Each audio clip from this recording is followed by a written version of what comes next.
Today's education news. There has been a sharp drop in children writing for pleasure as experts reveal potential consequences.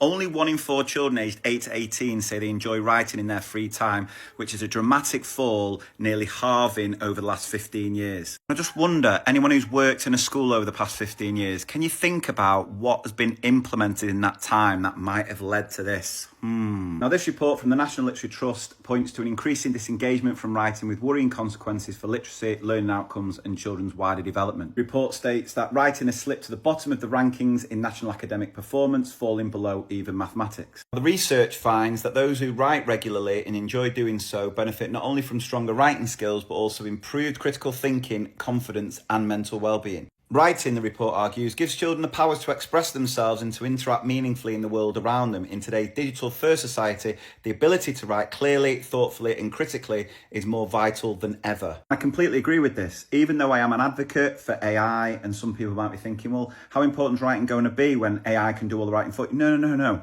If children are to get the best out of this AI and what it can offer, the ability to add their own thoughts, check and evaluate the outputs, which I'm always banging on about, empowering young people with the writing skills they need is critical, because without those skills, they're not going to use the AI properly, effectively, and it's going to take things in the wrong direction. Now, I talk all the time in my training about how I don't think children should be using language-based AI until they're at a level of understanding what good writing looks like, because I just don't think they're going to be able to evaluate the outputs effectively.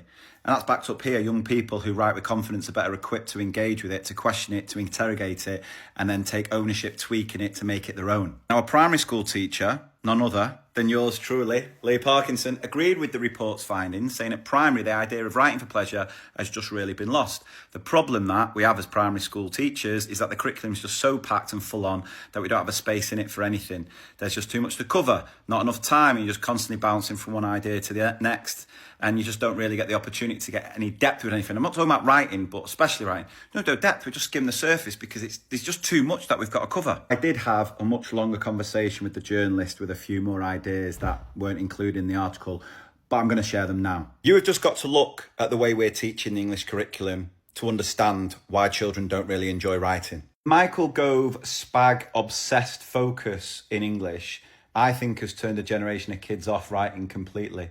The fact that we are just so focused on sticking stuff in to tick boxes for writing moderation, to show that children can use a fronted adverbial, and the SPAG test that children have to sit at the end of Key Stage 2 SATs doesn't make children better writers, won't make children enjoy writing, because all that test does is it focuses on what something's called, what's this in the sentence, and is ultimately flawed because it doesn't even teach children how to use it for effect in their writing. A level of scrutiny around the technical side of writing in primary school at the minute. Is there any wonder why children can't be bothered? Why would I? I just want to get down, express my idea. No. You're not going to just express your ideas if you're not going to put a comma in for a clause, or you're not going to do this, that and the other. And yeah, grammar's important. Absolutely it is. But there also needs to be a place for children to just have the opportunity to share their ideas, to express themselves. Also talked about the role of technology and how this has impacted this. I will agree with the fact that it's probably not had a very positive impact on children's writing, mainly down to how children use technology outside of school, because outside of school, children don't use it very well.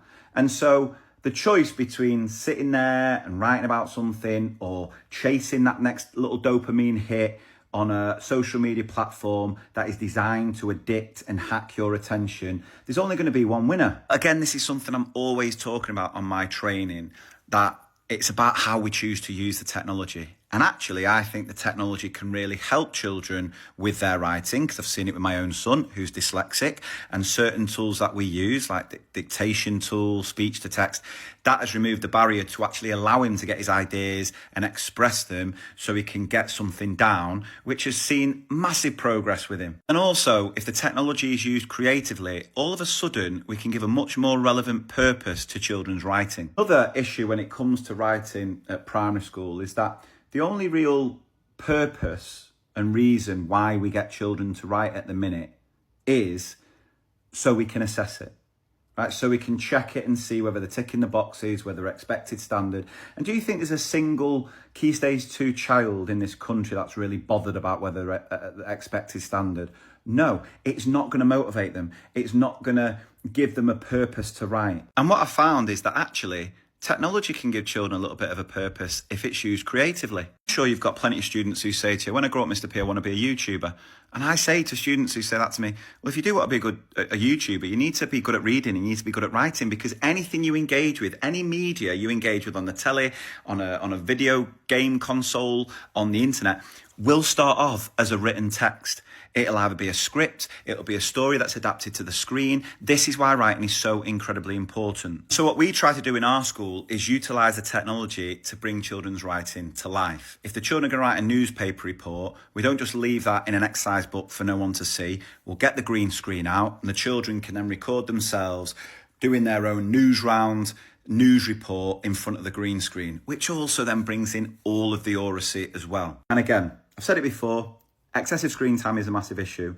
Technology can have a detrimental impact on this that we've identified, but I just don't think all screen time is equal. And I think if it's used effectively, it can help, it can support. Now, what the National Literacy Trust is calling for is the government to embed writing for pleasure into the National Writing Framework and prioritise it in the upcoming curriculum and assessment reforms. But for that to happen, what we're going to have to do with the curriculum is strip it back massively. Otherwise, there just isn't going to be enough time, and therefore it's just going to get worse.